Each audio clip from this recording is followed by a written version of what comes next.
जंगल में टूनी चिड़िया अपनी बेटी मुन्नू के साथ रहती थी। टूनी चिड़िया बहुत गरीब थी। वो दूसरों घरों में झाड़ू पोछा का काम करती थी। उसकी बेटी स्कूल जाती थी। बरसात का मौसम शुरू हो गया था। मुन्नू स्कूल जाते समय अक्सर भीग जाती थी। एक दिन उसकी टीचर उससे कहती है, देखो मुन्नू, तुम ऐसे डेली बरसात में भीग कर आती हो और पूरा क्लास गंदा कर देती हो। कल से छतरी लेकर आना, नहीं तो मैं तुम्हें पूरा दिन क्लास के बाहर खड़ा करूंगी। क्लास खत्म होने के बाद मुन्नू घर के लिए निकल जाती है। वह भीगते हुए घर पहुंचती है।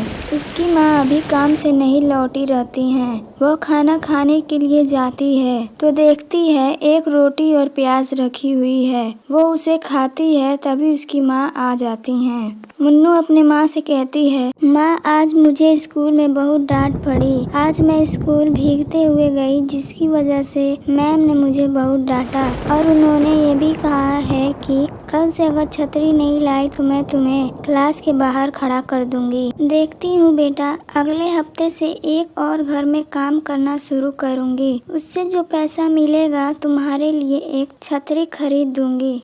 अगली सुबह बारिश नहीं हो रही थी, इसलिए टूनी जल्दी स्कूल के लिए निकल जाती है। लेकिन रास्ते में आते समय बारिश शुरू हो जाती है और वो फिर से भीगते हुए स्कूल पहुंचती है।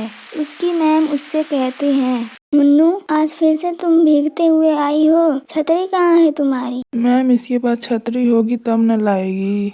मुन्नू पूरी घंटी क्लास के बाहर खड़ी रहती है। वह वहाँ से दुखी होकर घर के लिए निकल जाती है। वह थोड़ी दूर उड़ते हुए आती है, तभी बारिश बहुत तेज हो जाती है, जिसकी वजह से वह एक पेड़ की टहनी पर बैठ जाती है।